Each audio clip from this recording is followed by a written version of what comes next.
No finalzinho da tarde, por volta de 3 e pouquinho, ele falou assim, eu preciso ir pro hospital. Eu falei assim, o que você tá sentindo? Ele falou assim, eu não tô legal. E quando elas perguntaram para ele, o senhor volta? Ele olhou para elas e falou assim, vai ficar tudo bem. Você acredita tanto em Deus, né? Se Deus é tão poderoso assim, Ele pode te levantar da cama.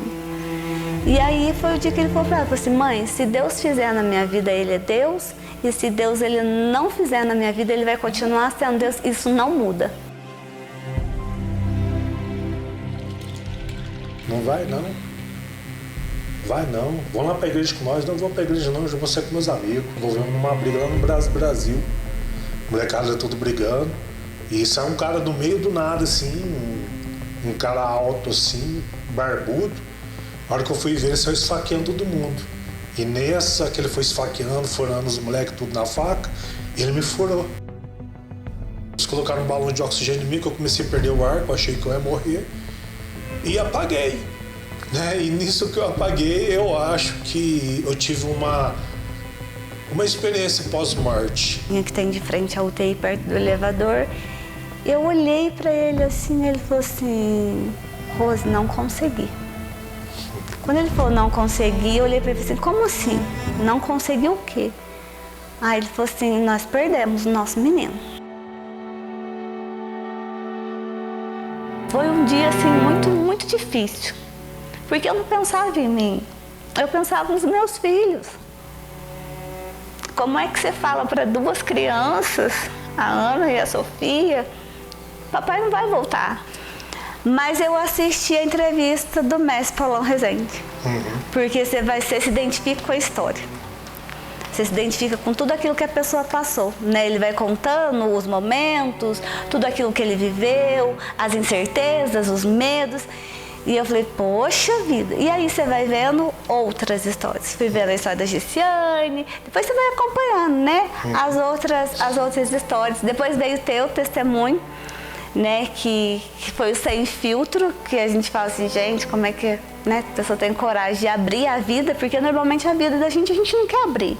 Mas e quando você mesmo precisa se confrontar? Aceitar aquilo. Quando você precisa olhar e falar assim, essa é a minha realidade. Aquele dia, pra mim, foi muito. Eu cheguei na minha casa me sentindo muito mal. Até então, o Dr. Fábio, ele é especialista nessa parte do comportamento. Sim. Também, né? Porque a hora que ele começou a falar com você ali, a sala dele, a gente sente a presença de Deus. Exatamente, né? Isso. Ele tem uma maneira, assim, de comunicação, de passar o que será feito, por mais que a gente sabe que não seria fácil, né? Mas ele tem um dom, assim, tão do Espírito Santo, que ele vai envolvendo, vai te colocando calma. O Dr. Fábio, ele é muito usado por Deus. Isso foi 1 milhão de glórias.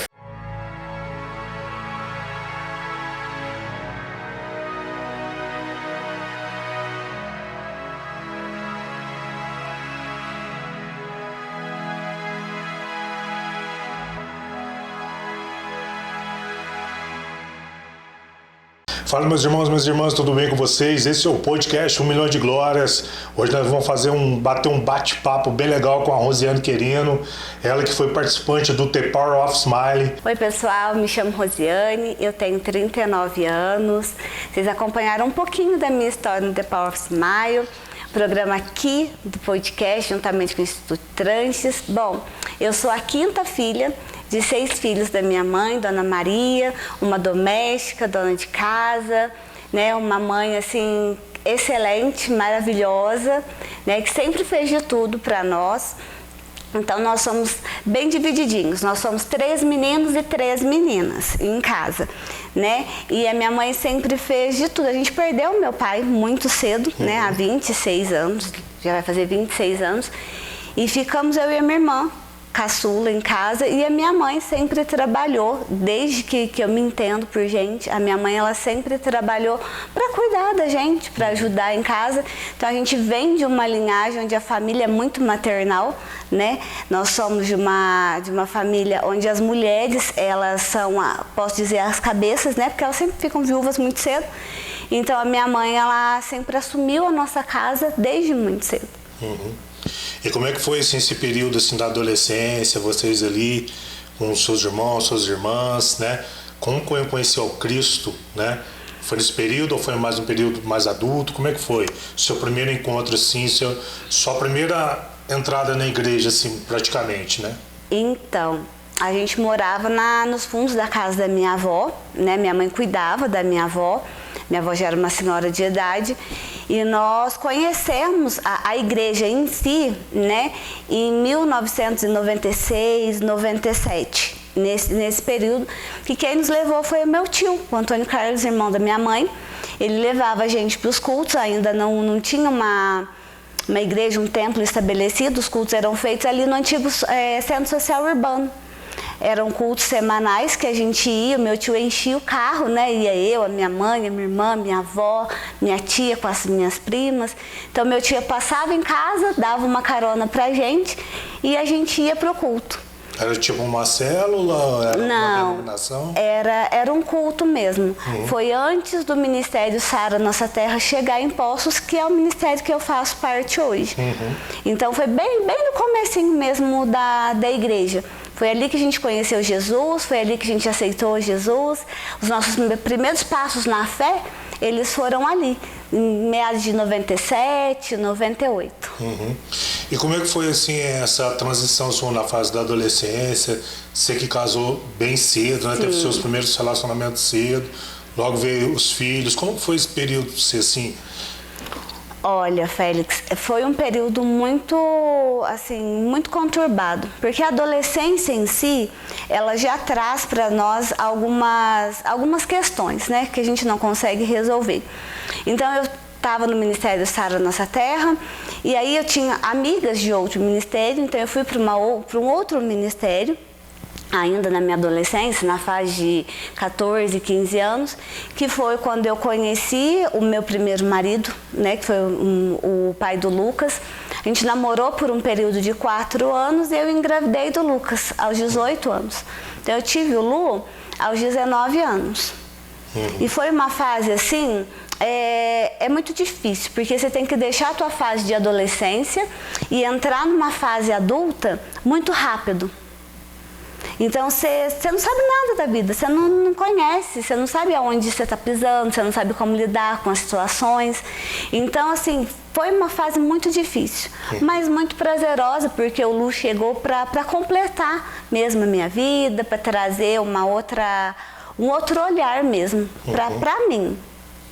Então assim, foi uma parte assim que veio também te amadurecer também.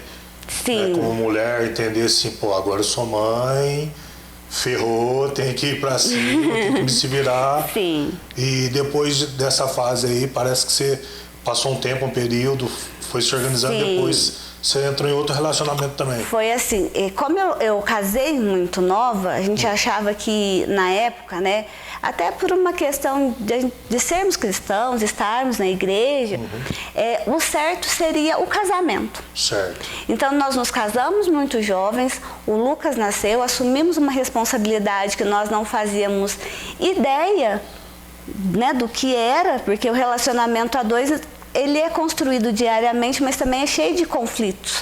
Ainda mais 2 adolescentes, com uma criança pequena. E aí o casamento assim acabou em 2 anos. O Lucas tinha 2 anos. E a gente ainda era muito jovem, né? Tinha 21 anos. E aí foi a hora que eu falei que na igreja eu não queria mais. Porque a primeira coisa que a gente faz quando a gente tem uma decepção, a gente acha que a igreja é culpada de tudo. E não na é verdade, assim. acha que Deus é culpado. Exatamente. A gente transfere a responsabilidade dos nossos atos para quem realmente não tem culpa nenhuma. Então eu saí da igreja, eu voltei a estudar, porque eu tinha parado de estudar. Conheci uma outra pessoa, nós namoramos por um período muito curto e eu engravidei do Miguel.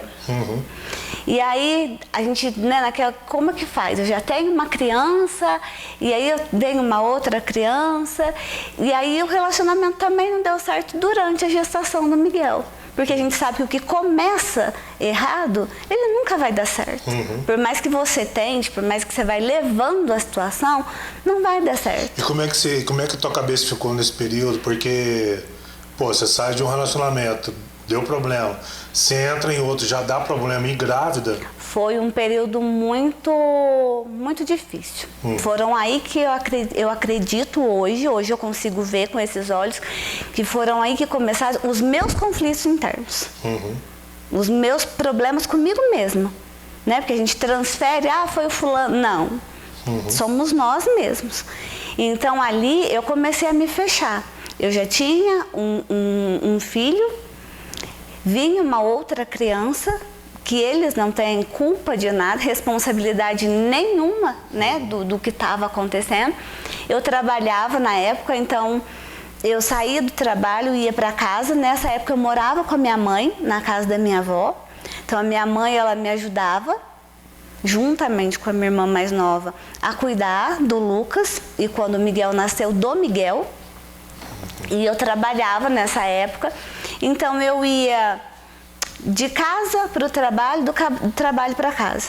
Eu não ia mais na igreja, nenhuma denominação, em nenhum lugar, não me convida para ir no culto porque eu não vou. Aquela rebeldia sem causa mesmo, sem causa nenhuma.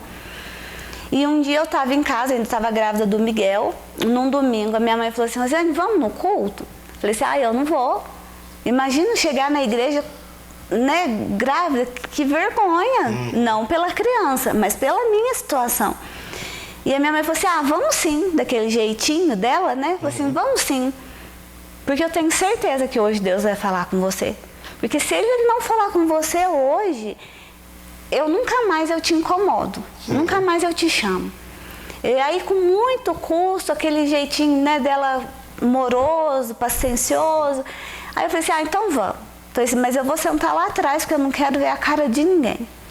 E nós chegamos na igreja.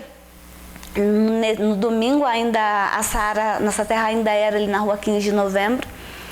E esse dia quem ministrou no culto foi a pastora Neuza. Uma pastora que nós tínhamos na cidade. E tudo que a pastora ela pregou naquela noite no culto era Deus falando diretamente para mim. Era a minha história, eram os meus conflitos, era exatamente o que eu estava vivendo. E daquele dia em diante, daquele domingo, eu falei assim: bom, hoje eu passo o que eu tiver que passar, mas é aqui que eu vou permanecer, é aqui que eu vou ficar com os meus filhos. Então eu passei, foi um período de começar a construir, né, tentar construir uma nova história, tentar construir um novo caminho, mas é difícil, porque existem alguns momentos na vida da gente que é como se você não quisesse assumir os seus erros. Você não conseguisse olhar e falar assim: nossa, eu errei. Você acha que foi um pouco de arrogância, alguma coisa assim? Foi, orgulho. Né? É orgulho. Porque quando a gente olha pra gente e a gente não consegue ver que a gente errou, mas é muito mais fácil eu apontar os erros das pessoas, é o nosso orgulho gritando dentro de nós. Porque assim, eu sempre falo para as pessoas, né? Eu sou um cara que falei muito também, errei muito. E eu nunca passei pano para mim, porque também a Bíblia nunca passou pano para ninguém, né? Tipo, ali ilustrar, fazer aquela maquiagem, né? E eu sempre falo pra galera, pros caras, né? Quem é você quando as coisas dão errado? Quem é você quando dá tudo errado? Quando, tipo, você olha para as pessoas assim, aquele problema ali gigante, quem é você? Porque tem muita gente quando dá errado, né? Fala: eu vou passar por isso aí, aquela soberba, eu sou, eu faço, eu não faz. Porque a pessoa que não tem condição de assumir o erro e assumir a falha que teve, são pessoas que não vão crescer. Sim. Né? Eu conheço muita gente aí que falhou, errou, nunca pediu perdão, nunca consertou, foi empurrando e nunca cresceu na vida, estão estagnados onde estão hoje. Eu te falo que assim, nós somos uma família grande, né?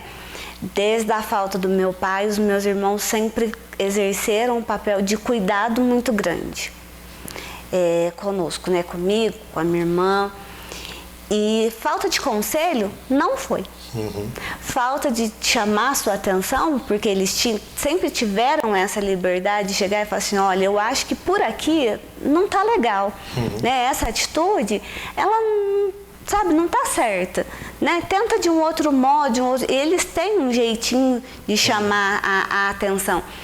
Então, assim, não foi falta de instrução, não foi falta de conselho, não foi falta de alguém tentar orientar, não foi. Foi falta de eu mesma não querer ouvir.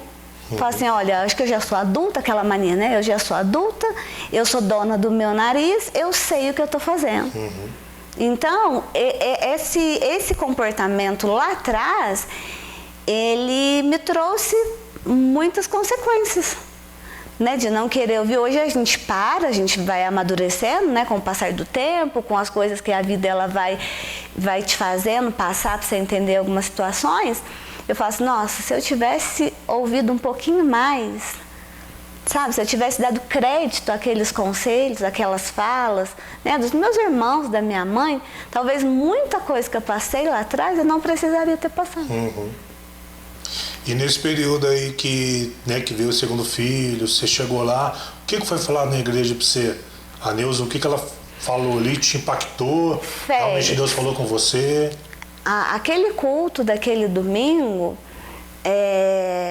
foi impressionante, porque eu lembro que de algumas palavras, né, que já faz um tempinho, então de algumas palavras da pastora, ela falou muito sobre a vergonha. Ela falou assim, às vezes você sente vergonha dos outros, você sente vergonha de Deus, mas ele não está preocupado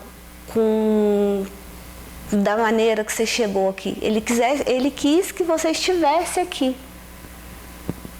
E ali ela foi né, desenrolando o culto, ministrando a palavra naquela noite, e ela falava muito sobre isso, sobre aproximação, sobre intimidade. E assim, a gente não é super-homem, né? Nós não somos super-heróis, mas quando a gente passa a entender a nossa dependência, né, a gente passa a entender que a gente precisa, assim, ouvir a voz de Deus antes de fazer alguma coisa, tomar alguma atitude, buscar um direcionamento.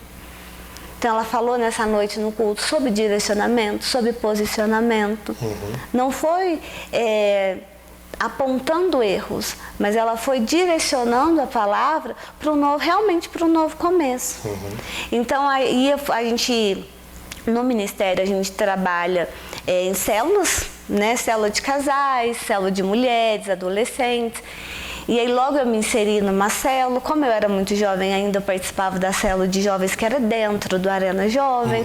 Então as abordagens dos temas eram mais de uma linguagem mais fácil do jovem entender.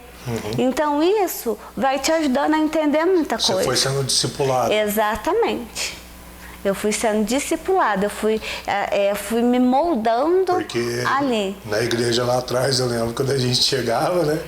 A gente não podia ver televisão. Sim. Né? Calça comprida, as mulheres não podiam usar, os homens não podiam sair de bermuda, né? Tinha os irmãos aí que guardavam até a televisão dentro do guarda-roupa.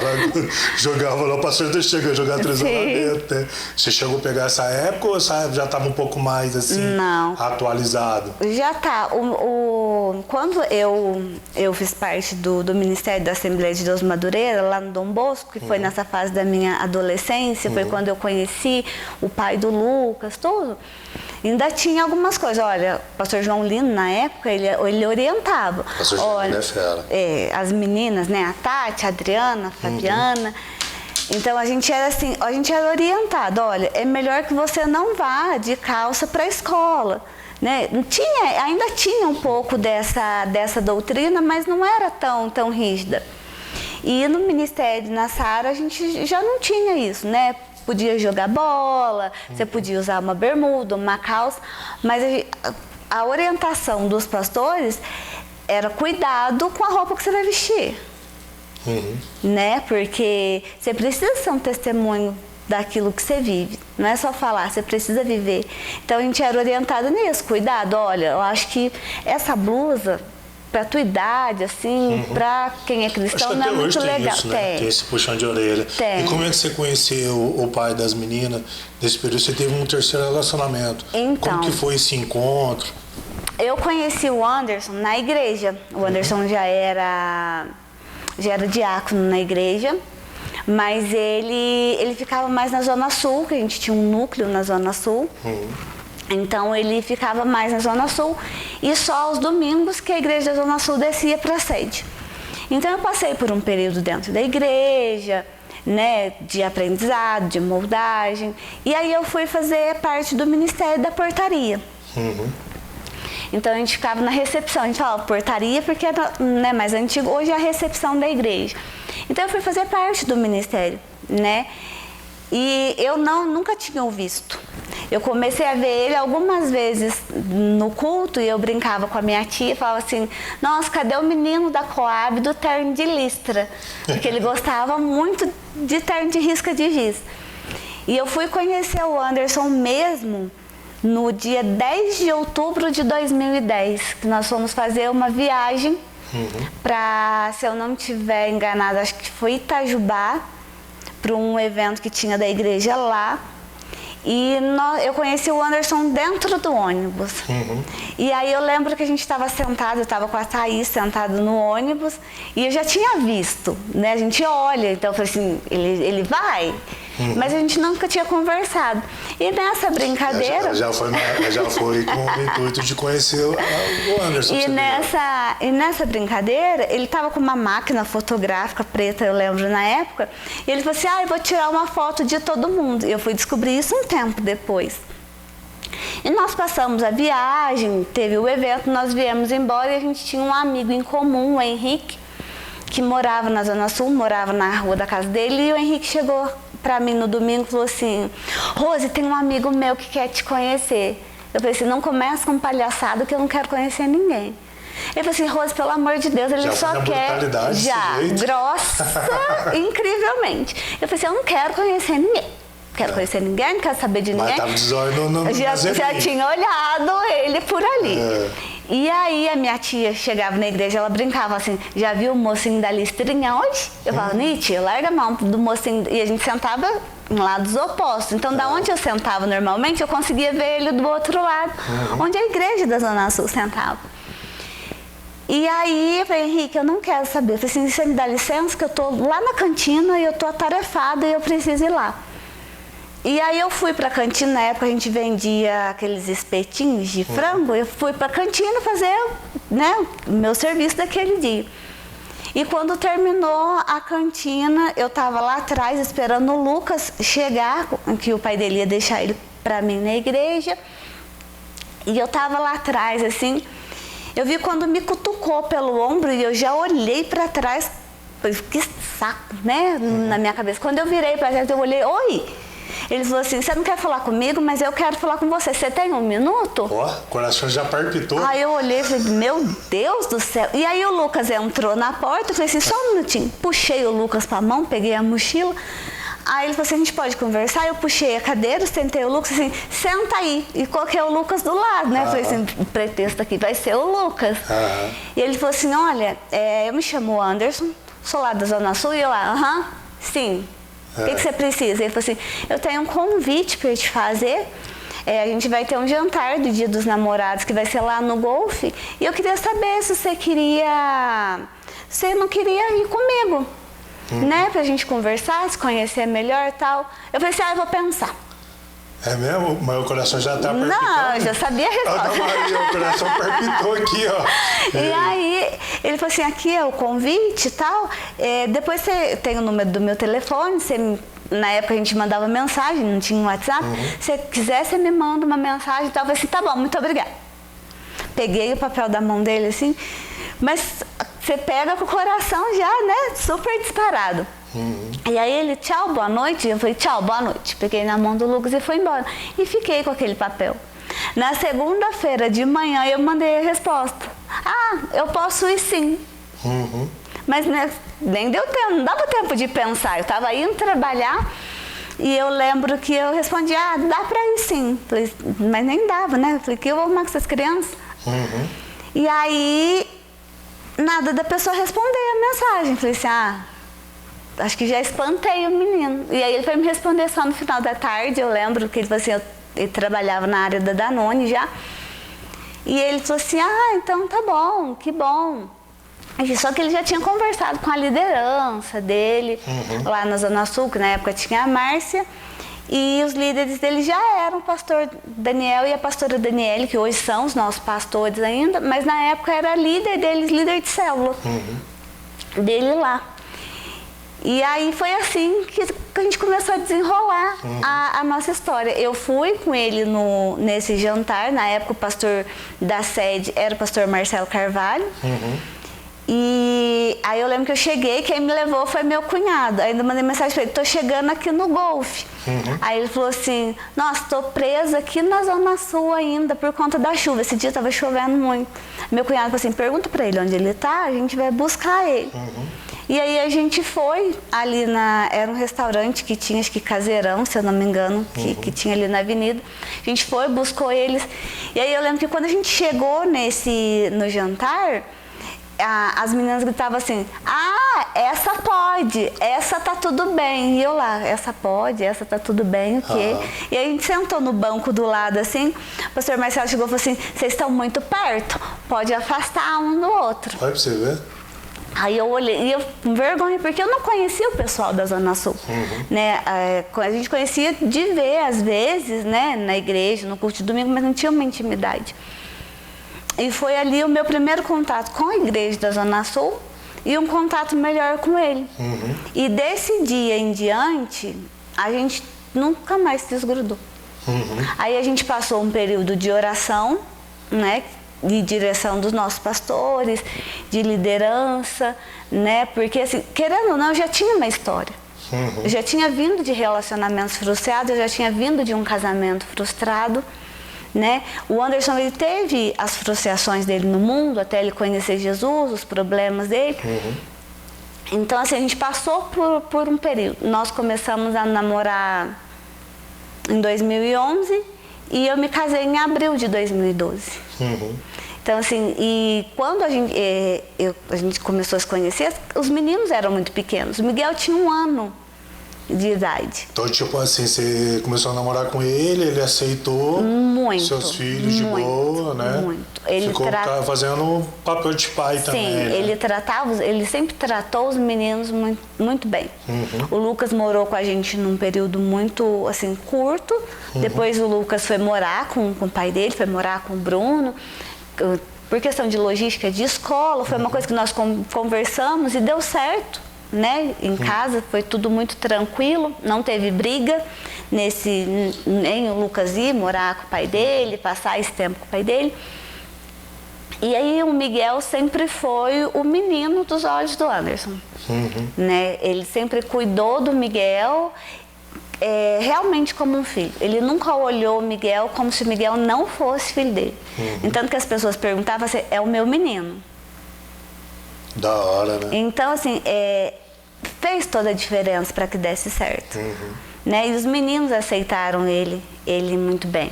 E nesse período, assim, de transição, logo você casou também? Eu casei em 2012 e logo veio a Ana, a Aninha.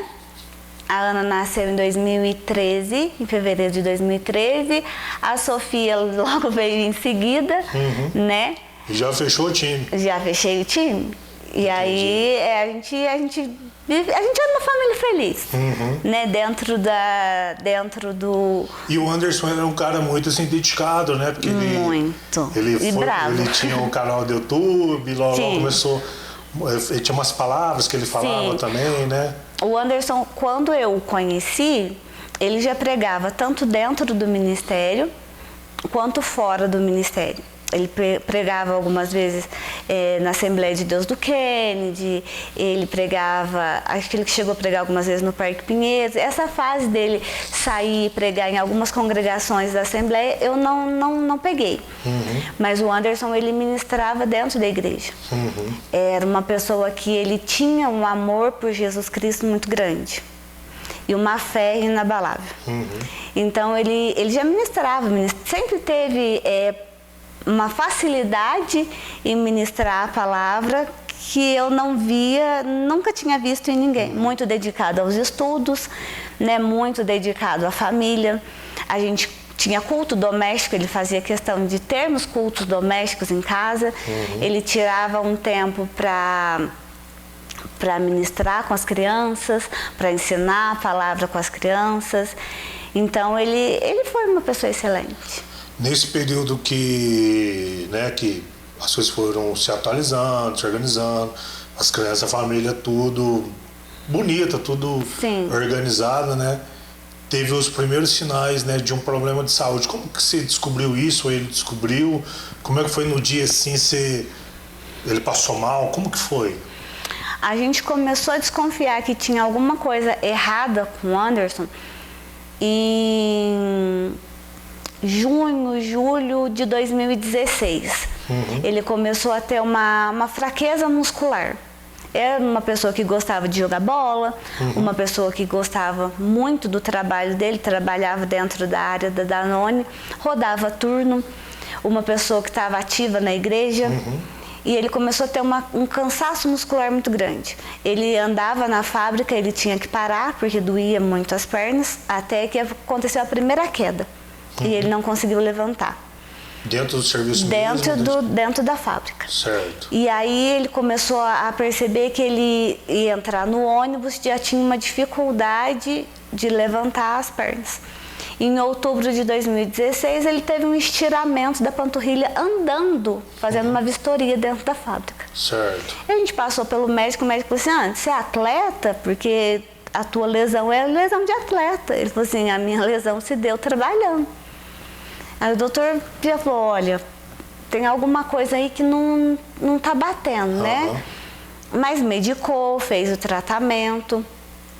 E aí quando foi passando os meses, né, outubro, novembro, a gente foi vendo que foram acontecendo algumas outras coisas. Dificuldade em permanecer sentado, dificuldade em deglutir, até mesmo tomar água, que é uma coisa simples, já começava a inspirar alguns cuidados. E a gente passou no médico algumas vezes. Dentro de casa também isso acontecia? Muito frequente. Dificuldade para tomar banho, para tirar às vezes uma camiseta. Porque assim, ele estava fortão na época, né? Começou a... Sim, e aí aí a gente falava assim, mas por quê? O que está acontecendo? Aí nós passamos no médico, a gente foi no PSF, marcou uma consulta, uma médica excelente. Ela falou assim, olha, é alguma coisa muscular que eu não consigo identificar.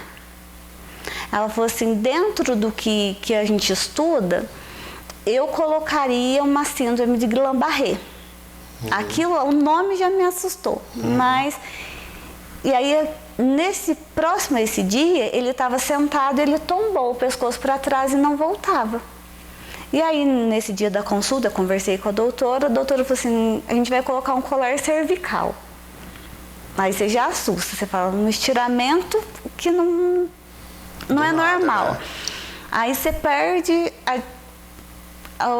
os movimentos, vai perdendo os movimentos, você não consegue mover o pescoço. E aí ela falou assim, olha, eu vou te encaminhar para um reumatologista com urgência, porque a gente precisa de alguns exames muito específicos, né, que são eles que passam. E aí ela fez esse encaminhamento, mas durante o período de espera, os sintomas eles foram aumentando, a chegar ao ponto do Anderson não trabalhar mais. Ele não conseguia ir. Ele não tinha plano lá na empresa? Não, nada? Era uma empresa terceirizada, né, mas não tinha um plano de saúde. Mas dentro da empresa foi quando Deus começou a movimentar algumas coisas. E ele tinha um coordenador, o Eduardo. E o Eduardo, eu ligava para ele e falava assim, Eduardo, o Anderson não vai. Ele falou assim, Rose, não melhorou? Não. Ele falou assim, nada do médico? Não.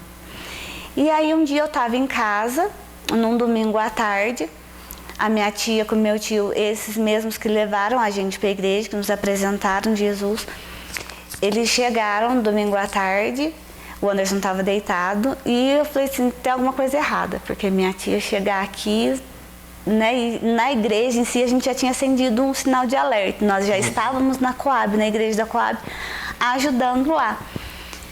E a minha tia, ela chegou, ela cumprimentou, falou assim, filha, eu vim aqui saber o que está acontecendo, porque eu soube que o Anderson não está muito bem.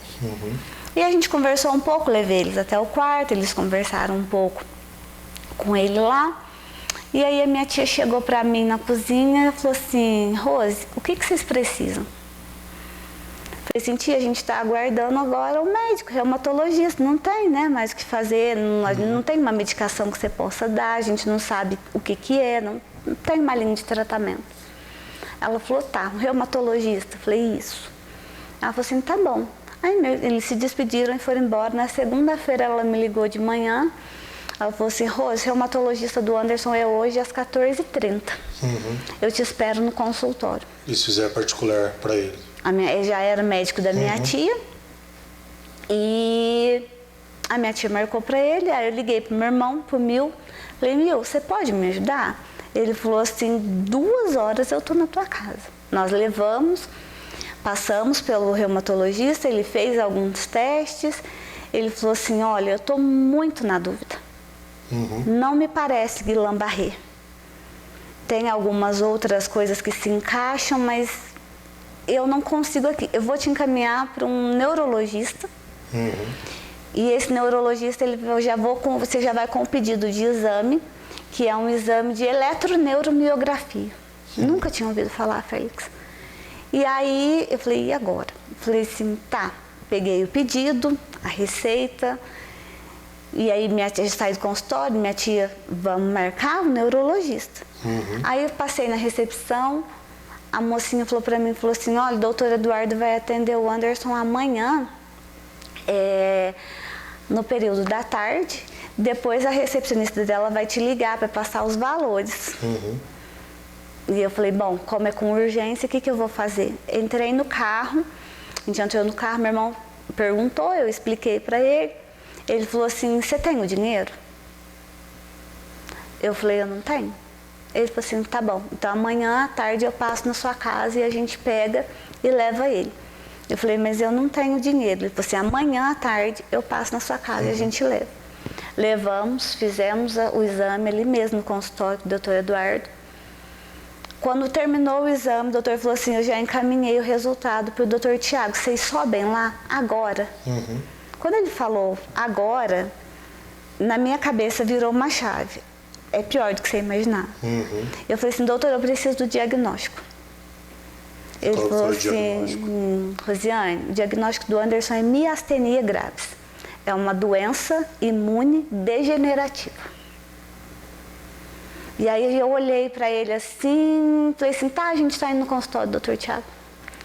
Quando a gente chegou no consultório, que era na rua de cima ali, a moça disse, olha, o Dr. Tiago já foi, mas eu ligo para ele e peço para ele olhar o exame e ele te liga. Já por isso é uma aprovação, né? Aí eu falei, não é possível, gente do céu. À tarde o doutor me ligou e falou assim, Rosiane, quem cuida do Anderson agora é o neurologista. Tá? Se você quiser, o doutor Eduardo dá continuidade para você no tratamento. Aí, coisa assim, de minutos, a recepcionista me ligou e falou, Rosiane, vocês têm direito a um retorno. Posso marcar o teu retorno? Falei, por favor.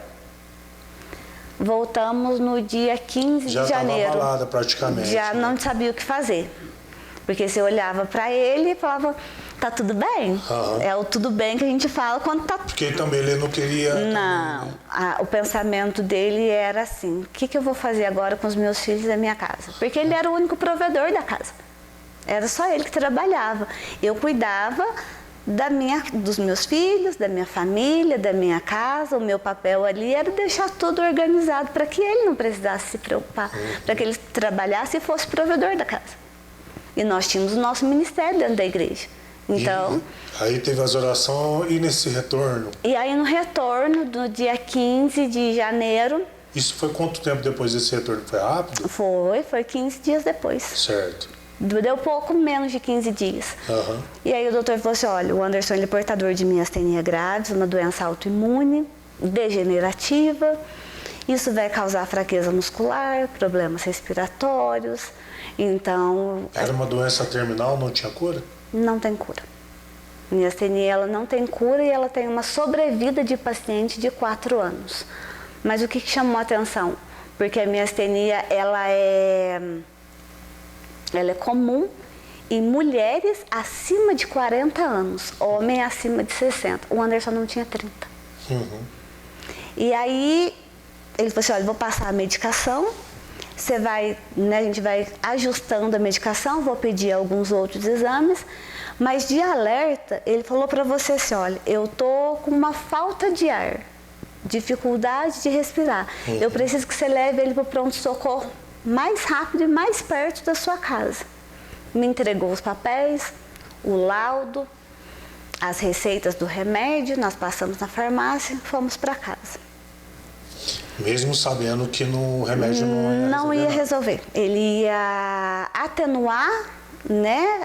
E isso foi o quê? Foi diminuindo? Ou ele foi... Vai travando a pessoa? Vai... A pessoa, ela chega um miastênico em crise, ele movimenta os olhos.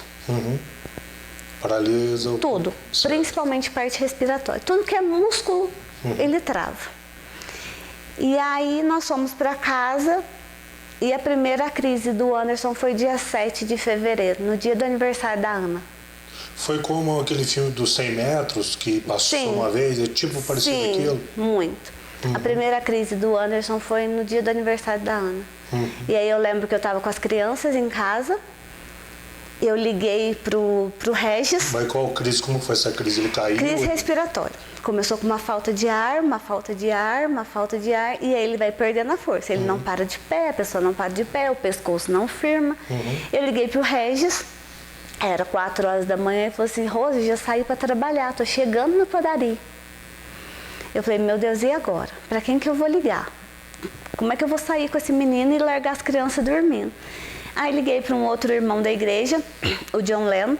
Falei, John, preciso da tua ajuda. O Anderson entrou em crise. Ele falou, Rose, me dá 5 minutos. Ele chegou, levou o Anderson para mim para o hospital. Eu tive que esperar amanhecer o dia e levar as crianças para a creche para eu poder ir. Mas todo o tempo ele ia me passando em tempo real o que estava acontecendo. Ele falou assim, Rose, o Anderson está na sala vermelha, ele já está no oxigênio. Me fala, vai me mandando por mensagem, né, os remédios, nome de remédio, quantidade. E assim eu fui fazendo aquele dia até as 7 horas da manhã. 7 horas da manhã, o John me ligou e falou assim, Rose, preciso de todos os exames do Anderson e das medicações, o hospital não tem. Falei, tô chegando aí, tô deixando a Sofia na creche e tô chegando. Cheguei no hospital e eu falo que Deus, ele tem umas maneiras de trabalhar que surpreendem a gente.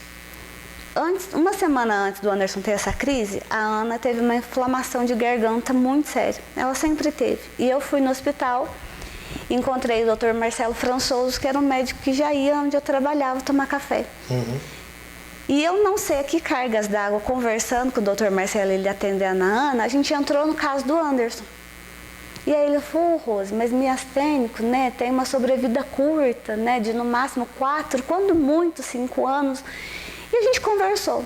Quando eu chego no hospital, de manhã, 7 horas da manhã, o John falou assim, o médico está lá na sala com o Anderson e eu vou chamar, porque ele queria falar com você. Quem sai da sala? Dr. Marcelo. Ele falou assim, Rose, eu falei assim, uai, doutor, é o senhor que está aqui? Ele falou assim, não vai falar que esse moço é o seu marido, que nós conversamos há uma semana. Eu falei assim, exatamente isso, vim trazer os remédios, os exames que ele fez, que o senhor tinha pedido, tudo. Ele falou assim, agora eu já sei exatamente o que eu vou fazer. Aí eu lembro que ele passou pela recepção, ele falou assim, se ela quiser entrar, ela pode entrar para ficar com ele. Ele passou pela recepção e falou assim, eu não atendo nenhum paciente, já estava acabando o plantão dele, ele falou assim, eu não atendo nenhum paciente enquanto eu não fizer a transferência desse menino. E ele entrou para dentro do hospital, foi terminar o plantão dele, e ali nós ficamos. Eu entrava na sala vermelha, o primeiro pensamento que me vinha, eu vou perder. Porque a situação dele era terrível. Terrível, terrível, terrível. Então, a primeira crise foi muito difícil de passar. Né? Eu não sabia lidar com a situação, não sabia lidar com as minhas filhas, com os meus filhos, o que eu vou falar, né? O que eu vou explicar à tarde. E entra muita coisa na cabeça, né? Porque já tinha passado o primeiro problema na vida, segundo. Sim. Aí vem ele, aí quando vê, fala, meu, agora vai dar tudo certo, e quando vê, acontece isso, né? E assim, quem é a Rosiane quando dá tudo errado, quando deu tudo errado? Quem que foi? Como você se sentiu? Quando Porque você começou a ter problemas também, Sim. né? foi aí que se anula como pessoa. Porque diante da gravidade do problema, a gente conseguiu uma transferência para o hospital, foi direto para a UTI. Eu precisava estar ali porque eu precisava saber o que estava acontecendo, mas ao mesmo tempo eu tinha 3 crianças dentro de casa, eu tinha um aluguel para pagar, e aí eu falei, e agora? E aí veio a minha família, os meus amigos, os irmãos da igreja. Quando eu falo amigos, foram os amigos que permaneceram ao longo do processo e permanecem até hoje. Quem são esses amigos? Eu tenho a Nathalie e o Gustavo, a Ligiane e o Regis, eu tenho a Tânia e o Maicon, eu tenho a Marina e o Wilson. Eu tenho o privilégio de dizer que eu tenho esses amigos. E muitos outros. Eu tenho a minha família, porque eu entreguei os meus filhos, a Ana e a Sofia, para eles. Então era cunhada que ia ajudar minha mãe a olhar, era a minha mãe que sempre fez papel de mãe, fazendo papel de mãe dos meus filhos. Eu precisei ligar para o pai do Miguel e falar assim, me ajuda. Isso nunca foi vergonha. Ele falou assim, eu estou indo buscar. Me fala o horário, me fala o que está acontecendo. E eu expliquei e eles levaram o Miguel, cuidaram do Miguel o tempo que foi preciso e não cuidaram só do Miguel. Eu posso dizer isso com muito orgulho, eles não cuidaram só do Miguel, porque eles me ajudaram muito a cuidar do Anderson e da Ana e da Sofia. E foi ali que você se anula como pessoa. Você começou a sentir perdas. Que aí é a hora do estresse, você não dorme, você não come, mas aí você tem outras pessoas trabalhando para te ajudar, porque durante esse período, principalmente o período de primeira internação, que nós não sabíamos, que durou 55 dias. Muito tempo. Muito tempo. Eu tenho pessoas até hoje que pagaram meu aluguel, minha água, minha luz, meu transporte para estar indo todo dia para o hospital, que eu não conheço, eu não sei quem é. Mas Deus preparou esses anjos. O pessoal da Danone fazia futebol para que não faltasse leite, fralda e nada para minha casa. Ixi. Você sabe, você consegue entender a grandeza disso? A grandeza de que Deus ele move pessoas, e é pessoas que você talvez você nem nunca vai conhecer. Eu fui conhecendo uma ou outra pessoa ao longo desses anos. E aí cuidava da minha casa, o meu aluguel nunca ficou atrasado, eu nunca deixei atrasar a conta de água, a conta de luz, nunca faltou comida, nunca faltou remédio. Eu lembro numa fase da minha vida, eu tinha 16 anos mais ou menos, né? Minha mãe era casada com um piauense, né? Que minha mãe ralou para arrebentar. E nesse período, né, quando ele ia muito para a congregação cristã, Francisco. E ele falava, ô moleque, vai para a igreja que eu vou te dar uma bicicleta. Ele ficava falando assim, eu era apaixonado de bicicleta, né? Vamos lá, vamos pedalar e tal, né? E eu lembro um dia, né, eu falei, mãe, tô saindo, 16 anos. Né? Tô saindo, mãe, tô saindo. É mesmo? Tô. Daqui a pouco eu tô aí. Francisco olhou pra minha cara e falou assim, meu moleque, não vai não. Vai não. Vão lá pra igreja com nós. Não vou pra igreja não, eu vou sair com meus amigos. Não, mas não vai não. Não tô sentindo de você ir não. Eu falei, eu vou porque meus amigos já tá tudo indo. Eu fui. E nessa ida, né, isso tudo moleque, envolvemos numa briga lá no Brasil. Molecada tudo brigando. E isso é um cara do meio do nada, assim, um cara alto assim, barbudo. A hora que eu fui ver, ele saiu esfaqueando todo mundo. E nessa que ele foi esfaqueando, furando os moleques tudo na faca, ele me furou. Ela falou, você tomou um soco, né? Eu falei, não, tomei um soco não. A hora que eu olhei assim, que eu levantei o braço, o sangue espirrou assim, e eu caí no chão. E que naquela hora, os amigos que estavam ali, que a polícia chegou para me remover, não tinha SAMU, era ambulância, antes a ambulância, não era o SAMU completo, era uma ambulância, né? Que na época aqui em Poços. E dali eu fui para o hospital. Aí chegou lá, o cara falou assim, ó, eu tenho uma notícia para te falar. Ele não chegou a furar o teu pulmão, mas a faca tinha tipo um punhal e pegou no osso. E nisso que pegou no osso, eu estava ali, né, praticamente perdi muito sangue, né, eu poderia ter morrido, né, na época fui para a UPA primeiro, depois eu fui para Santa Casa internado, estado ruimzão mesmo. E nisso eu estava dentro do quarto, assim, eles colocaram um balão de oxigênio em mim, que eu comecei a perder o ar, eu achei que eu ia morrer, e apaguei, né, e nisso que eu apaguei, eu acho que eu tive uma experiência pós-morte. Porque eu levantei, falei assim eu levantei assim, era mais ou menos de madrugada, e eu tinha escutado o barulho do carro do namorado da minha irmã chegando, minha irmã gritando, meu irmão tá lá em cima, meu irmão tá lá em cima, eu quero subir lá, como é que ele tá, como eu escutava a voz da minha mãe e tal. E nisso que eu perguntando cadê, e a enfermeira entrou dentro lá, e eu não sentia minhas pernas tinham paralisado, né? Eu olhava assim, minha perna travada, eu não conseguia mover porque estava muito ruim, tinha perdido muito sangue. Aí passou mais o mesmo período, eu olhando assim dentro do quarto, andando lá, vendo pela grade, quando eu vi, passa mais ou menos um tempo, assim, um período de tempo de uns 10, 15 minutos, entrou uma enfermeira dentro do quarto e falou assim... eu falei assim, enfermeira, eu tô com sede, né? A minha mãe chegou lá embaixo, chama ela para subir aqui. Ela falou assim, moça, não chegou ninguém aqui. Ninguém entrou dentro do quarto, ninguém da família tua sabe que você tá aqui. Então, assim, eu acho que eu tinha ido e voltado, alguma coisa assim, sabe? E eu não contei isso para ninguém. Então, assim, como é que foi o período, assim, de... Você passou tudo isso que aconteceu com você e tantas crises que vieram acontecer depois. Muitas.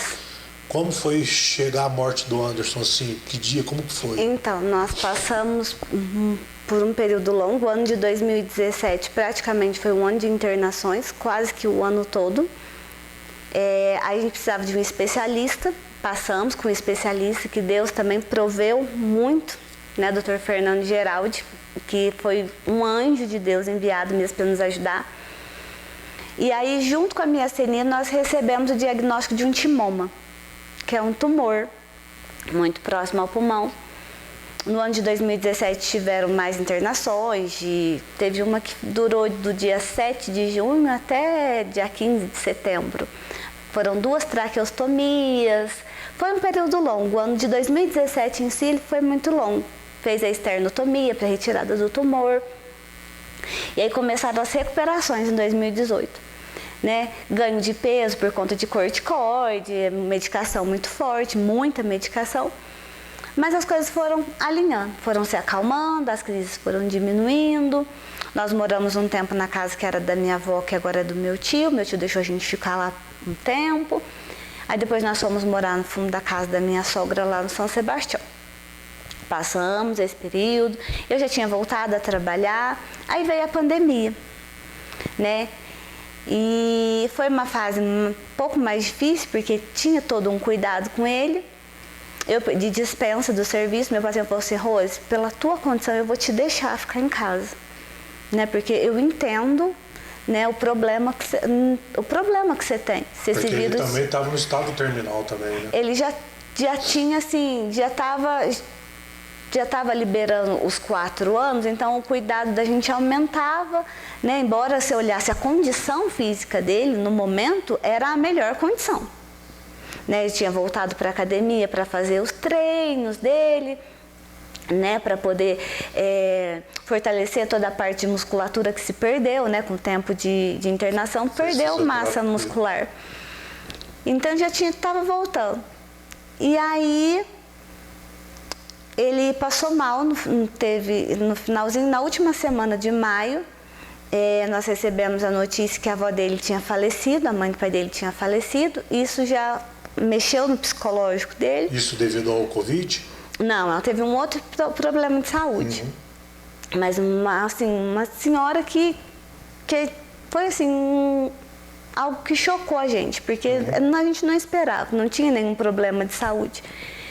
E a avó dele faleceu na semana, e aí, emocionalmente, ele já ficou abalado, e aquilo já sabia que poderia desencadear uma crise. Aquilo já me ligou uma luzinha amarela. Então eu já fiquei mais de olho. E aí um dia começou a ter febre. Eu falei assim, bom, se ele tem febre não é a crise, porque a crise quando ele tem impede, né? E vamos no médico? Ah não, tá tudo bem, tá tudo certo. Aí teve um dia à tarde, a gente tinha almoçado, estava em casa e eu percebi que aquele dia ele estava mais quieto. Sim, quieto no termo de falar menos, uma pessoa pensativa demais. Né? Quando ele ficava pensativo demais, eu falava, o Anderson está maquinando alguma coisa. Quando foi no finalzinho da tarde, por volta de 3 e pouquinho, ele falou assim, eu preciso ir para o hospital. Eu falei assim, o que você está sentindo? Ele falou assim, eu não estou legal. Eu estou sentindo que tem alguma coisa errada e eu preciso ir. E aí, quando eu arrumei ele para sair, as meninas chegaram no quarto e falaram assim, mas o senhor volta, né? E quando elas perguntaram para ele, o senhor volta? Ele olhou para elas e falou assim, vai ficar tudo bem. Pela resposta eu já falei, não tá legal. Aí meu cunhado foi, levou a gente para o hospital. Ele tinha um acesso, graças a Deus, na Santa Casa. Cheguei lá, encaminhei ele. E aí a moça falou assim, olha, Rosiane, você sabe que demora um pouquinho mais os procedimentos do Anderson, né? Eu falei assim, tá tudo bem, eu tô sentada lá fora.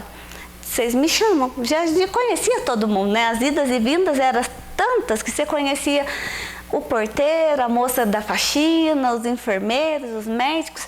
E eu fiquei sentada ali fora. Tinha os banquinhos da onde era a janela da emergência. E aí eu escutei a doutora conversando com ele falou que ele não estava se sentindo bem. Ela falou assim, Anderson, vou te colocar no oxigênio porque tua saturação está baixa. E aí eu falei, oxi, né? Tá pior então do que eu imaginei que tivesse em casa. E ali eu fiquei. Aí eu escutei quando ela passou, ela falou assim, faz um Covid no Anderson pra mim. Falei, não. Isso era por volta de 4h30. Quando foi quase 6 horas da tarde, eu escutei que a doutora gritou, na realidade. Ela falou assim, cadê o Anderson? Aí alguém do fundo respondeu assim, tá no isolamento. Ela falou assim, mantém o Anderson no isolamento que ele testou positivo pro Covid. Aí eu falei, não é possível. A gente tomou todos os cuidados, todas as precauções, não saía de casa, ele não saía. A gente tinha um cuidado ao sair e ao entrar de casa. Aí a minha cabeça já começou a trabalhar muitas coisas, né? E aí, nesse período, nesse tempinho, dessas horas, o enfermeiro me chamou e falou, Rose, o Anderson vai ficar, né? Acho que você ouviu a doutora gritando lá dentro. Eu falei assim, eu ouvi. Ele falou assim, então o Anderson vai ficar, a gente vai subir ele para a ala de Covid, que é aquela ala que eles tinham feito na Santa Casa, uma ala nova.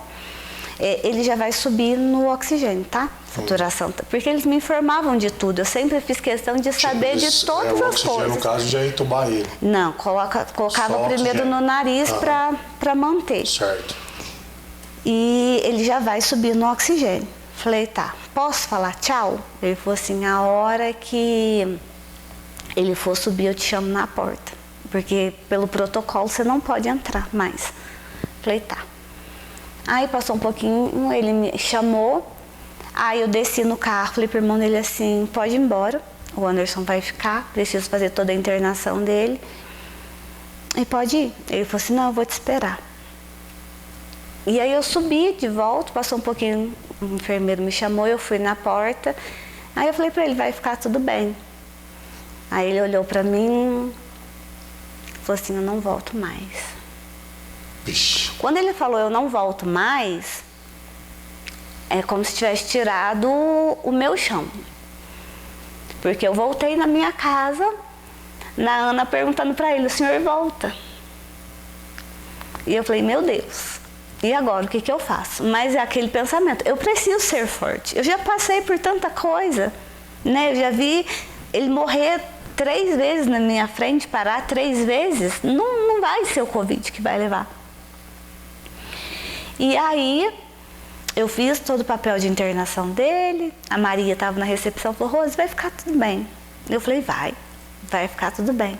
Ela falou assim, vocês têm uma fé inabalável, vai ficar tudo bem.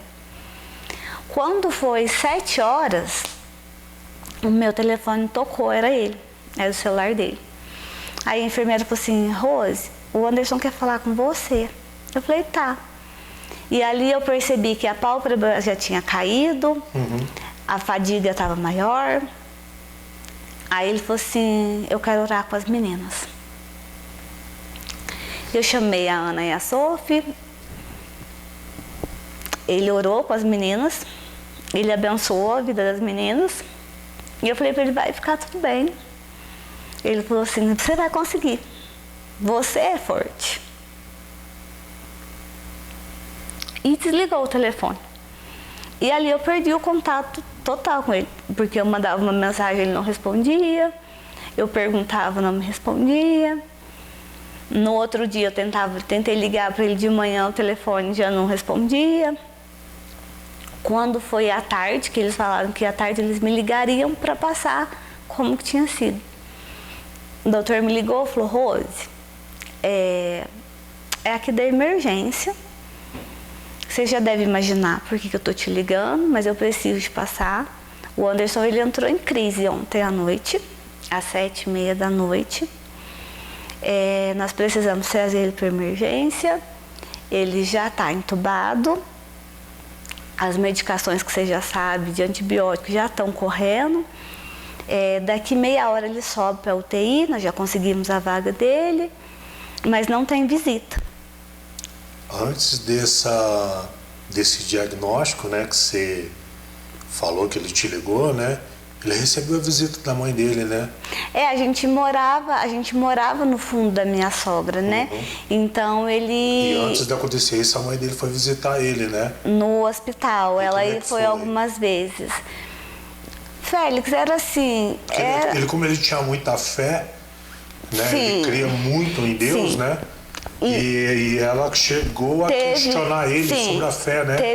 E como é que foi? Teve um episódio, né, no ano de 2017, nessa crise de junho a setembro. Ela foi no hospital visitar e ela falou assim, Anderson, que Deus é esse que você serve? Que te deixou chegar nesse ponto, aonde você chegou. Se você acredita tanto em Deus, né, se Deus é tão poderoso assim, Ele pode te levantar da cama. E aí foi o dia que ele falou para ela, falou assim, mãe, se Deus fizer na minha vida, Ele é Deus, e se Deus ele não fizer na minha vida, Ele vai continuar sendo Deus, isso não muda. Então ele estava para que deve é. Ele falava muito isso, que o que Deus fizesse para ele, estava tudo certo, estava tudo bem. Não mudaria o amor que ele sentia por Cristo, não mudaria a fé que ele tinha em Jesus e não abalaria a salvação dele. Ele falava muito assim, Rose, eu peço para que Ele acrescente os meus dias, porque eu quero ver as minhas filhas crescidas, eu quero ver as minhas filhas na faculdade, eu quero ver o Miguel, né, trabalhando, eu quero ver o Miguel cursando uma faculdade. Ele brincava muito, ele falava assim, eu quero ver a Regi ter um neném, porque a Regi não tinha, né, minha irmã mais nova não tinha filho ainda, e na semana... No dia que a avó dele morreu, que ele internou de Covid, foi o dia que a minha irmã disse que estava grávida. E ele ficou na maior alegria do mundo. Ele falou assim, nossa, agora eu vou ser tio. Agora eu vou ser tio. E ele não chegou a conhecer a Cissa. Ele não conheceu a Cecília. E nesse telefonema que ligaram para ele, que ligaram para você... Isso. Aí passou esse período, o doutor me ligou, e falou assim, vai subir para a UTI. Então, todo dia, eu tinha um diagnóstico dele. E todos os dias, nenhum diagnóstico era bom. Ele, desde o primeiro dia, ele nunca respondeu às medicações. O organismo dele nunca nesse período, né, foram 16 dias de internação, não respondia nada. Todas as trocas de medicamento, todas as tentativas.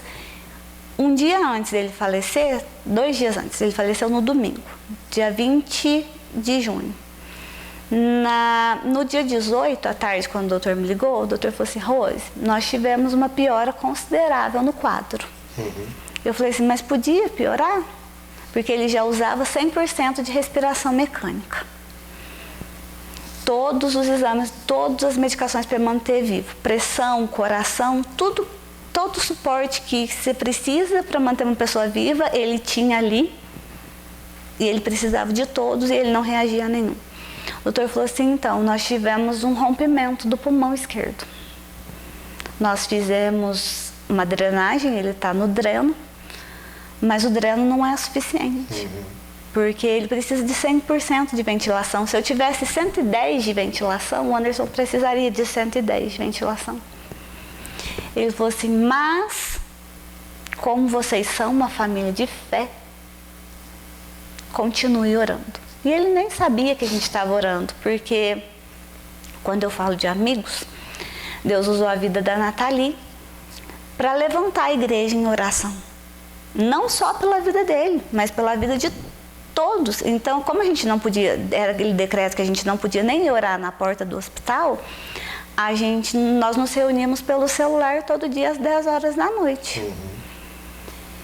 E todos os dias nós orávamos pelas famílias, pelas pessoas que estavam ali, não só com o Covid. No sábado, o doutor me liga e fala, Rose, ora, porque hoje, para vocês, só um milagre. E aquele dia eu não quis entender. Sabe quando você se blinda, você não quer mais saber de notícia ruim, você não quer mais ouvir, né, que não tem jeito, que não vai dar. Eu queria assim, nossa, ele melhorou, né, ele apresentou uma melhora. É o que a gente quer ouvir.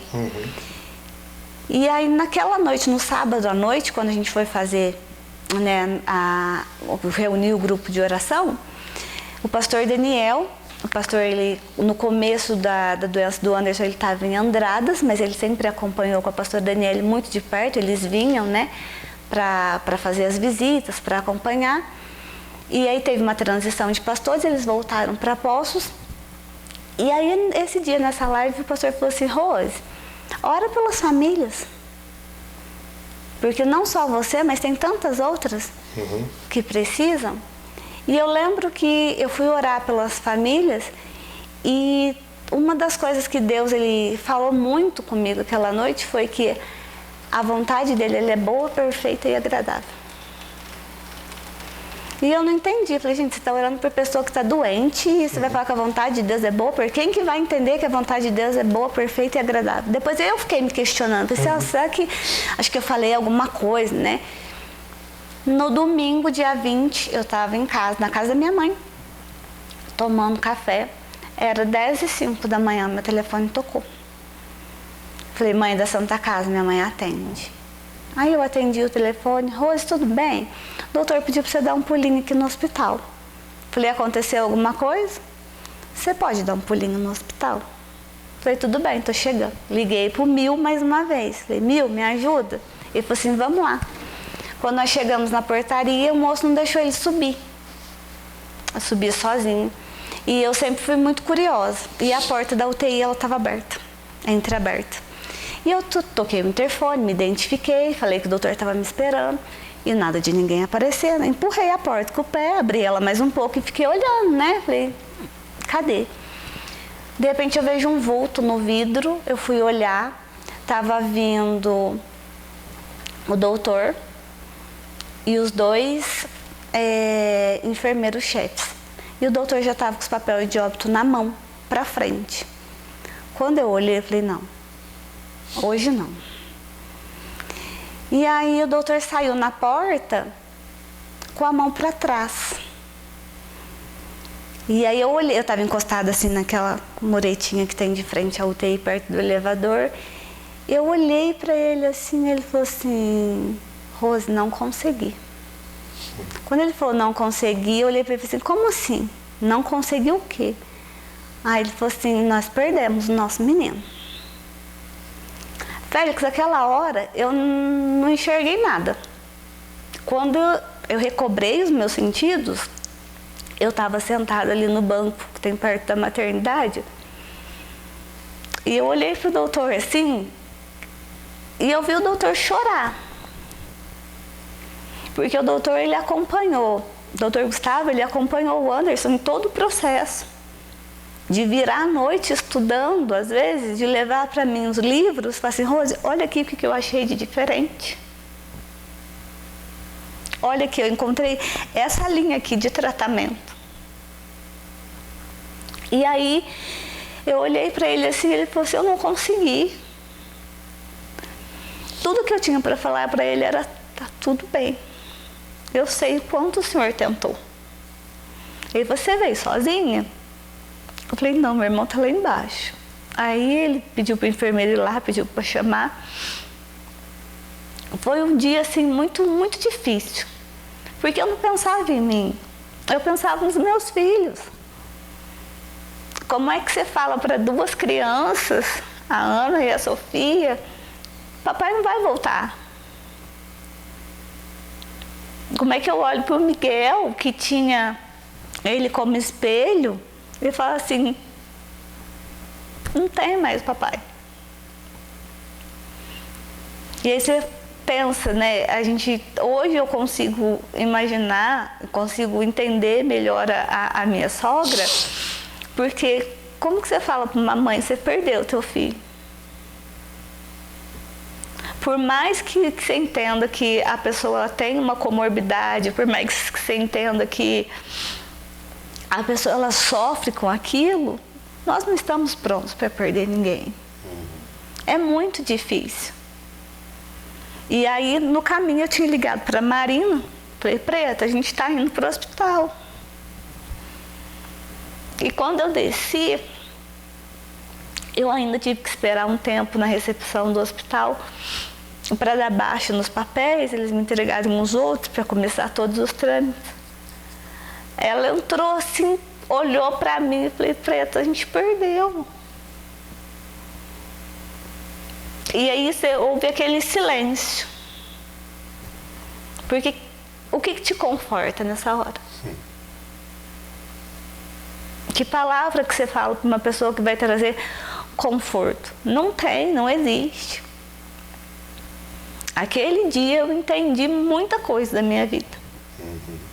Eu entendi todos os processos que eu passei. Eu olho hoje e falo assim, gente, como é que eu suportei?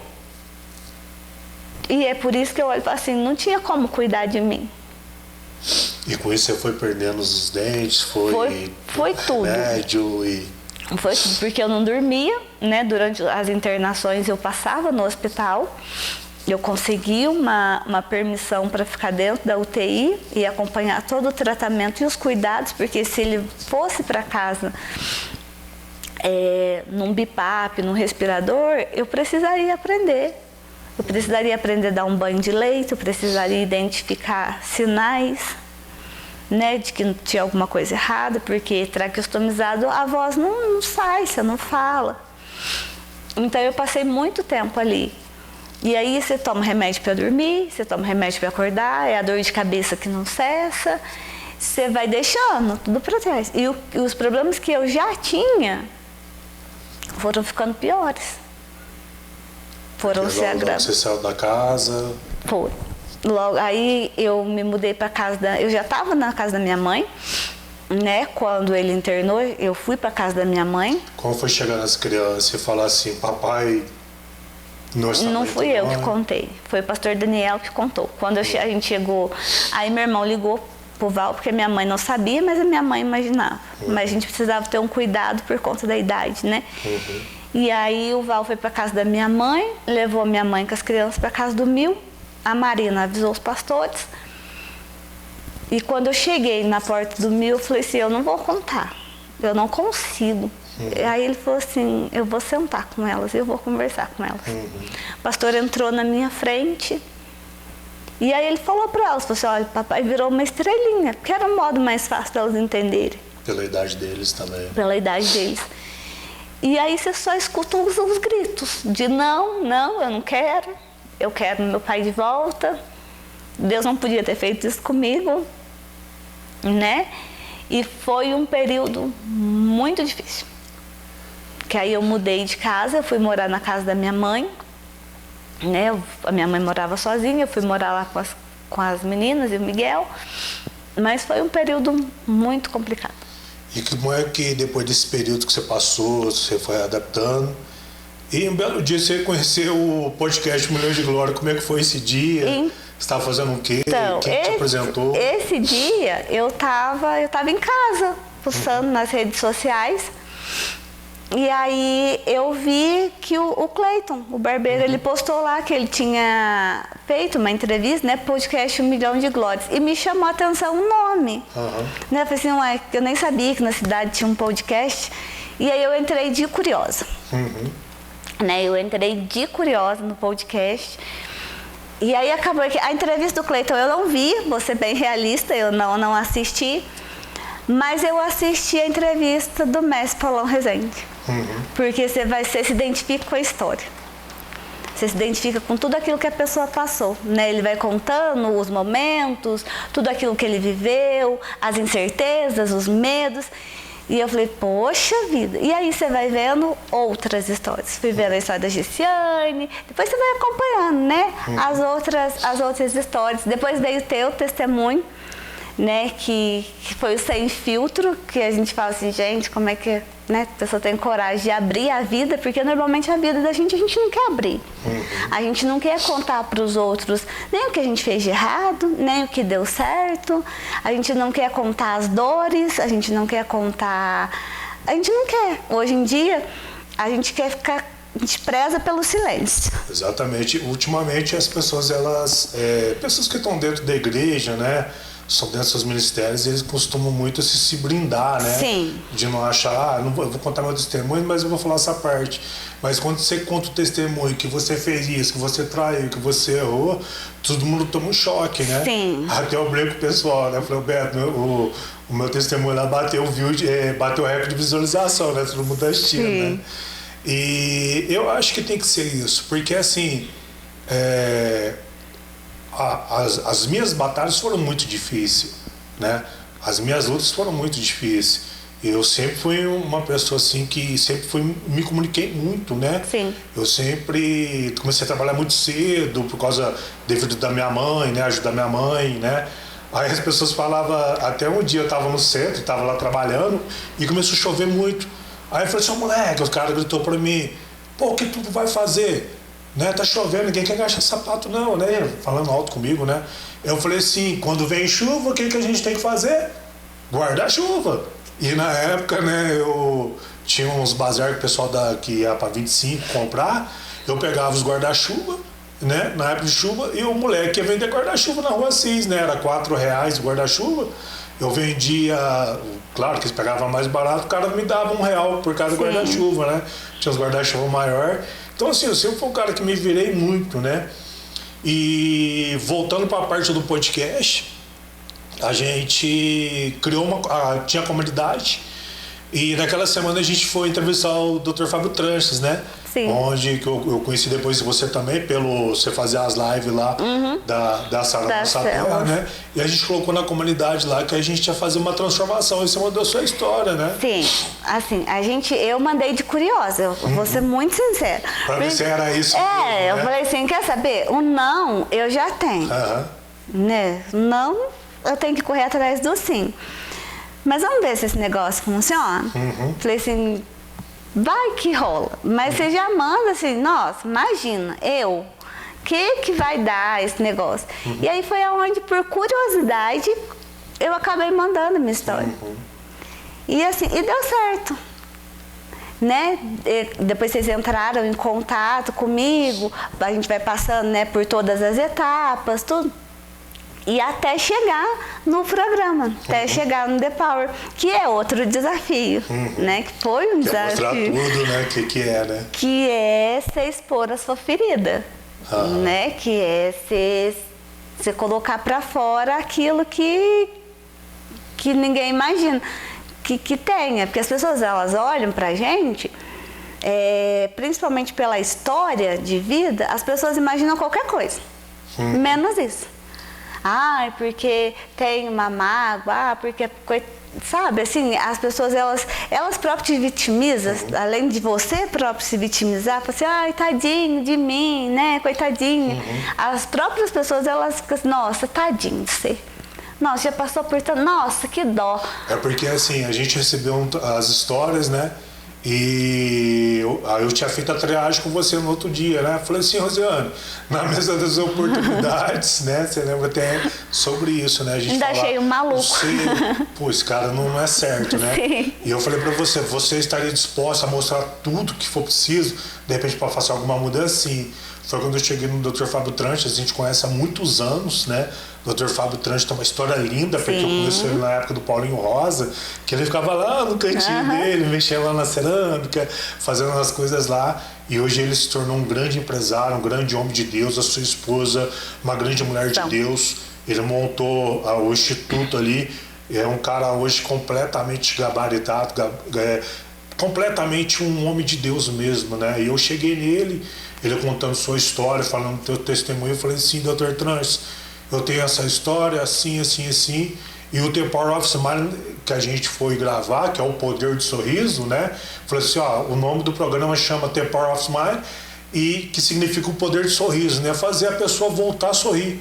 E eu estava passando um período de transição também, que eu tinha acabado de fazer recentemente, eu tinha comprado um apartamento aqui, e ele falou assim, ó, o que precisa fazer? Ah, vamos fazer tudo. E ele falou assim, ó, vou comunicar aos meus, né, onde chegou a teu respeito. E nisso a gente conseguiu trazer o Edu Hermano. O Edu Hermano é um abração pro Hermano, que é um brother meu, que a gente trabalha para todo lado, um cara sensacional. O Davi, que veio da oficina. E o Fábio Tranches, ele trouxe uma equipe gigante, né? Já trouxe o Dr. Mauro, né? Que é lá da clínica de São João da Boa Vista. Trouxe também o Fábio Guerreiro, que veio também fazer a parte de implante, a cirurgia, né? E como é que foi chegar ali, né? Recebeu o telefonema da Nice e logo após veio o Dr. Hermano na porta da tua casa e... Então, o dia que eu recebi o telefonema da Nice, especificamente numa quinta-feira, eu confesso que eu ainda desacreditei. Eu falei, gente, é muito pra mim. Eu sou uma Hellis mortal, que isso? Eu fiquei sem palavras, eu não conseguia conversar com ela no telefone, não conseguia falar com ela. E aí eu sentei na cama, assim, chorei horrores, né? Porque, gente, é algo que você espera tanto, você busca tantos outros meios, né? Eu disse isso no programa. Você vai procurando algumas coisas, mas se não é o tempo de acontecer, não vai acontecer. E aí ver o Dudu foi uma emoção duplicada, porque o Eduardo, nós estudamos juntos, né, durante a nossa adolescência. Dudu era um amigo de adolescência. Então ver ele ali e ter aquela hora a plena convicção, a certeza que as coisas iam acontecer, foi muito bom. Mas ao mesmo tempo te trava, né? Porque você fala assim, eu faço o que agora? Vou ter que aparecer Banguela lá, toda... Cara, nossa, sem sério. filtro. Não, sem filtro. Essa parte foi uma parte de confronto. Você ficou muito mal ali na hora. Porque até nisso, Deus usa. Né? Deus moveu pessoas através da sua vida, Dr. Fábio, toda aquela equipe gigantesca. Aquela multidão de pessoas que as pessoas não fazem ideia de quantas pessoas, quando a gente começa a ter conhecimento das coisas, você vai vendo a grandiosidade de tudo. Então, assim, o dia do exame foi um dia para mim assim muito difícil, mas muito difícil, fazer todos os exames. E aí quando chegou na parte do scanner, eu falei, não é possível. Eu falei assim, eu achei que o scanner era o pior. Mas quando falou as fotos, eu falei, não. Falei, não. Porque assim, é você olhar para a sua própria realidade. Quando uma pessoa te confronta, você consegue argumentar, você consegue, não é bem assim, a gente vai dando um jeito. Mas e quando você mesmo precisa se confrontar? Aceitar aquilo. Quando você precisa olhar e falar assim, essa é a minha realidade. Aquele dia para mim foi muito. Eu cheguei na minha casa me sentindo muito mal. Porque o doutor fala, tira, né? Tira a plaquinha. Tira a plaquinha. E é uma coisa as 7 chaves. As 7 chaves, assim, nunca ninguém tinha visto, nem os meus filhos, ninguém. Aí diante das câmeras. E aí, ali, o que você vai fazer? Ou você faz, ou você não faz. Você quer desistir? Você tem o poder da desistência. Porque você, eu não quero, não vou me expor, não vou. E foram dias muito difíceis, que a gente fez os exames, precisava passar, né, pelo Dr. Fábio, por toda uma avaliação. Só que esse período do exame até chegar o dia do Dr. Fábio foi um dia onde Deus, ele começou a me tratar de dentro para fora. Porque aí você começa a entender que o sorriso, ele precisa nascer na sua alma. E uma alma ferida, ela não sorri. E um dia eu estava em casa, mas muito triste, à noite, passa, né, muitas coisas na sua cabeça. Você passa, nossa, eu vou me expor, eu vou expor pessoas que eu não precisaria, né? Tem a questão dos meus filhos, da minha mãe, e o que vão pensar, o que vão falar, essas coisas que infelizmente a gente ainda pensa. E foi quando o Espírito Santo, ele me levou na história de Naamã. E quando Naamã, ele vai até o profeta, ele queria o quê? Ele queria ser curado da lepra. E o profeta nem sai para atender ele. Ele fala assim, ó, você vai lá no rio, mergulha 7 vezes e na 7ª vez você vai sair curado, ponto final, acabou. Até aí tudo bem, você vai no rio mergulhar. Só que você imagina para Naamã, um rei. Você vai chegar lá, né, com o seu exército, quem faz a tua guarda, mais alguns súditos, e você vai expor a sua ferida. Coisa que talvez, tem gente ali que acho que nem imaginaria que Naamã tivesse. Você vai expor a sua ferida. Você vai mostrar para os outros. Eu sou doente assim, né? Eu tenho esse problema. E aí? Exatamente. E aí aquele dia eu falei, oh meu Deus do céu, já entendi que para alcançar o meu milagre eu vou precisar de expor a ferida. Porque, né, o negócio não é do jeito que eu tô achando que ia ser, né? Bonitinha aparecer lá depois de sorriso novo, não é assim.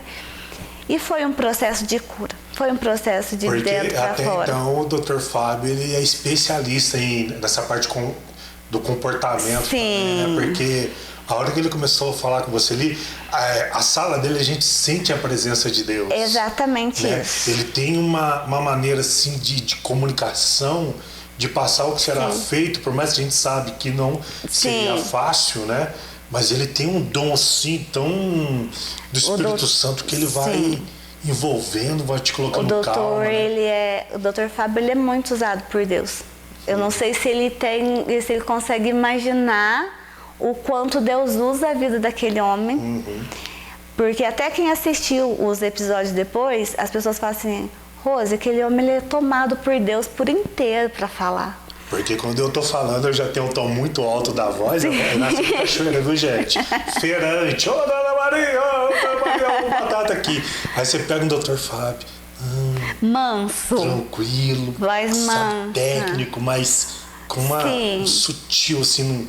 Mas uma autoridade de Deus incrível. Ele tem algo assim, nossa, eu... E quando você entrou na cirurgia ali, começou a cortar tudo? Não, aí a gente passou, né, por esse processo, vamos marcar a cirurgia, vamos. Cheguei lá toda ansiosa, né, como será que vai ser, né, eu já sabia que seriam as extrações, tudo. Quando o Dr. Fábio falou assim, a gente vai começar a colocar os implantezinhos. Eu, que jeito que coloca um implantezinho? Mas eu já tinha ido procurar no senhor Google, né? O mal da gente hoje é procurar as coisas no Google. Já sofre antecipação. E aí eu já tinha visto as fotos. Falei, gente, eu vou sair de lá com a cara inchada, eu vou sair toda roxa, eu não vou poder sair nem no portão pra ver que... E aí, doutor, vamos fazer os implantezinhos. Quando eu achei que o doutor estava começando os implantes, o doutor já tinha terminado a parte de baixo, todos os implantes. E eu saí de lá sem dor, inchaço quase que nenhum, era muito pouco. Remédio para dor, eu tomei 2 comprimidos para dor, que foi um na primeira cirurgia e um na segunda cirurgia, porque eu não sentia dor. Porque tirou a parte de baixo, sim, depois a gente fez a parte de cima. Foi a parte de baixo, que foi acho que 1h30, 2 horas de cirurgia. E teve a parte superior, que aí demorou um pouco mais. Também é... Nossa, gente. Ele tira, eu vou ser muito sincera, ele tira o dente da gente, a gente nem percebe que ele tá tirando um dente. Gente, ó, eu vou contar uma coisa pra vocês. O Dr. Fábio Guerreiro, na hora que estava fazendo a cirurgia, vocês terem uma ideia, a mulher dele estava grávida. Tava, né? Já estava, assim, a qualquer momento ela podia dar a luz. Estava tudo organizado. E é aquela calma dele. Tranquilo. Ele, tal, bem tranquilo. E ele perguntava o tempo todo, Rose, tá tudo bem? Tá sentindo alguma coisa? Algum desconforto? Eu falei, gente, eu não tô sentindo nada, não tinha desconforto nenhum. Teve grande surpresa, né? Porque você teve e depois recebeu um telefonema, né? Que é a Sabino. Sim. Né? Que aí, a Isabelle Sabino já ligou e falou, opa, vem cá pra nós dar um trato. Vem dar um jeito, né? nessas manchinhas aí, vou tratar. Então, assim, é uma sucessão de coisas. Veio a Isabelle, veio a Mara. Então, assim, e aí você vai vendo como que Deus ele vai trabalhando em todas as coisas. Né? Eu fiquei muito preocupada, falei assim, gente, internet, terra de ninguém, né? Os comentários, eu não tive um comentário negativo. De todos os milhões de visualizações de comentários, não tem nenhum comentário negativo. Isso que bateu 170 mil em 3 dias. Foi muito. Quando batemos 200 mil, né, nas redes sociais, com os collab, né, de todo mundo ali. Foi lindo, coisa. né? Porque a Mara veio, cuidou do cabelo. Sim. A Isabelle veio, cuidou da pele. Aquele cuidado todo, Sim. né? Outras pessoas que também que vieram ajudar. Né, a clínica, né, que é São João da Boa Vista, São Mauro lá que deu. O laboratório Borba, né, as meninas. O laboratório ele veio, a gente foi fazer um episódio lá também, eles mostrando como é que é feito tudo. E o grande dia? Emocionante. Já tava? Não, você vai assim, nossa, como que vai ser, né? E aí eu já falei assim, agora eu quero ver as fotos. A gente já fui nas fotos. Falei assim, vou expor minha vergonha, mas agora eu vou expor, né? A minha conquista, a minha vitória, aquilo que Deus me proporcionou. E foi um dia muito emocionante, porque você vê que a mudança, ela precisa partir de dentro para fora. Talvez se isso tivesse acontecido há algum tempo atrás, eu não teria a maturidade de ter deixado acontecido da maneira que foi, não saberia lidar com tudo que aconteceu, mas foi um dia assim que você olha e você fala assim, quem é essa moça? Eu me perguntei muitas vezes, né? Eu ainda comentei com a Aninha algumas vezes, falei assim, Ana, eu sou uma pessoa diferente, é outra pessoa que está aqui. A Ana, né, como não controla muito, de verdade, mãe, sim, é outra pessoa. A Ana, ela fala pelos cotovelos, ela fala assim, é outra pessoa, diferente. Dona Agora Maria. você não precisa ficar tão brava sempre. Exatamente. Né? E poder dividir isso com as pessoas que você ama, você poder dividir isso com as pessoas que realmente estão com você, é muito gratificante. Eu não imaginava, de verdade, que as pessoas me enxergavam com tanta força. Foi muitas mensagens de carinho, de amor. Foram, né? de força, todos, né? de fé. Eu, de verdade, eu passei por todos esses processos, mas eu não imaginei que as pessoas me vissem assim. Sabe? Com essa força, sendo para as pessoas um canal de bênção, eu não me vi assim. E você sabe o que é o mais importante de tudo isso, assim, de toda essa transformação? É poder trazer, por mais que você teve um sofrimento, trazer a memória do Anderson. Sim. Porque o Anderson, a gente tem umas partes no vídeo, você que assistiu o The Power of Smile lá, a gente trouxe uma parte do Anderson também, o homem que ele foi, o pai que ele foi, o homem de Deus que ele foi. Sim. E que ele falou, né? Se ele fazer, ele é Deus, se ele não fazer, ele continua sendo Deus. E eu tenho certeza, isso foi 1 milhão de glórias na sua vida? Foi mais de 1 milhão de glórias na minha vida. E não existiria a história da Rosiane se talvez não existisse a história do Anderson. Exatamente. Então, assim, Deus ele faz umas coisas que a gente não entende. Tem uma frase que a pastora Daniela ela ministrou para nós há um tempo atrás, numa célula de mulheres, que diz assim, não é o que fizeram com você, mas é o que você vai fazer com o que fizeram com você. Então, quando eu ouvia as primeiras vezes, a gente não entende muito. Mas se parar para pensar, se as pessoas te ofenderam, se as pessoas te magoaram, se aconteceu tudo que aconteceu, não é isso. É o que você vai fazer com isso? Você vai seguir caminhando a tua vida sendo uma vítima para sempre? Se vitimizando sempre? Ou você vai pegar isso tudo que te aconteceu e vai fazer ser uma mola propulsora para você chegar num outro lugar. Você ser uma pessoa diferente num outro lugar. Hoje eu me enxergo de uma maneira totalmente diferente.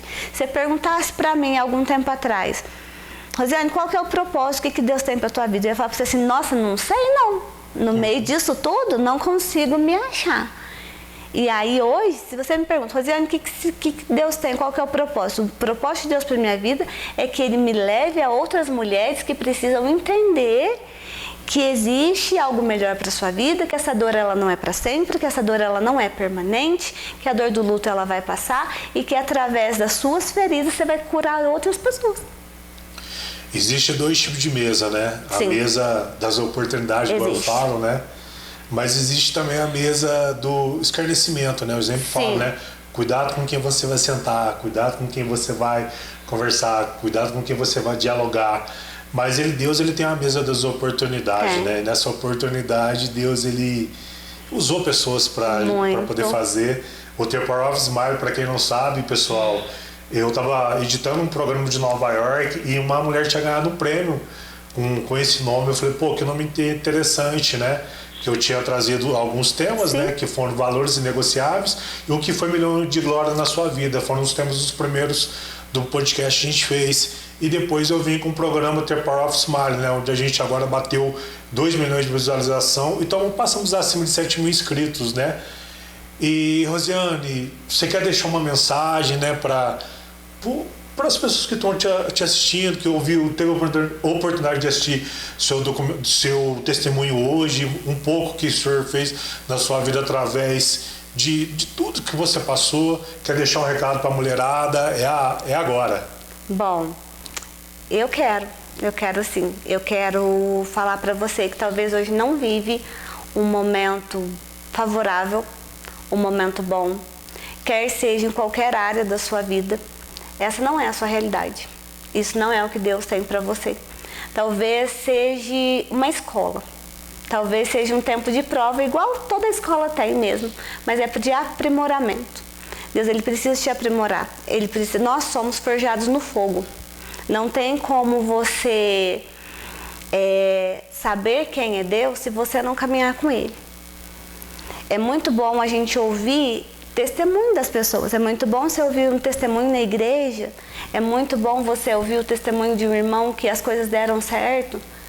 Mas é muito bom quando você tem o seu testemunho de fé. É muito bom quando você tem o seu testemunho de cura. É muito bom quando você pode falar assim, olha, Deus ele fez na minha vida muito mais do que eu esperei, muito mais do que eu imaginei que pudesse acontecer. Porque a realidade, aquele momento que a gente vive, ele não dita quem a gente é. E muitas das vezes a gente fica tão preso a coisas mínimas, a situações pequenas. Não que eu esteja dizendo que a sua situação seja pequena, não que eu esteja minimizando sua dor, seu sofrimento, não é isso. Mas é que tem algo muito maior que te espera. Só que começa de dentro para fora. E às vezes a gente precisa realmente expor as feridas para que Deus possa curar. Então, às vezes você vai precisar colocar para fora o que você sente, colocar para fora uma situação que você tenha passado para que você receba a cura. E através da sua cura, o seu milagre chegue. É isso aí, Rosiane. Obrigado por aceitar o convite, né, por estar aqui no podcast Mulher de Glória. Quero agradecer a Deus a sua vida, né? Que muitas oportunidades venham a acontecer, né? E assim, como é que era a Rosiane antes, pra gente encerrar, e como é que é a Rosiane hoje? Tá mais alegre, mais feliz, mais sorridente? Como é que tá hoje? A Rosiane antes não ia falar nem metade do que eu falei aqui de jeito nenhum. Mas eu tô mais feliz. Eu tô mais leve, eu tô mais tranquila. Hoje eu consigo sorrir melhor, hoje eu consigo falar melhor com as pessoas. Hoje eu consigo lidar melhor com algumas situações. Deus me fez entender algumas coisas e é uma Rosiane totalmente diferente. É uma Rosiane que ela trouxe uma mudança realmente de dentro para fora. E que eu creio que muitos lugares muito altos Deus está preparando para mim. E eu creio que muito em breve muitas novidades surgirão também. Muito obrigado mais uma vez, te agradeço. Imagina, eu que agradeço. Gente, esse foi o podcast Mulher de Glória, o primeiro podcast, a primeira série agora, né? A cura no processo da dor, né? O processo de dor. Quero agradecer a todos os nossos patrocinadores, Dr. Fábio Trans, quero agradecer a Radical Sport, a On Style, a Top Pneus. Eu quero agradecer também, gente, a Império Turismo, né? Quero agradecer a Carol lá que deu essa força pra gente também. Quero agradecer também a Sou Atleta, nosso querido Rodrigo lá, e toda essa galera que vem nos apoiar aí. Quer ser nosso colaborador? Ó, entre em contato aí, vamos dar essa força aí. Vamos dar 1 milhão de glória lá? Vamos. Isso foi 1 milhão de glórias. Deus abençoe. Tchau, tchau.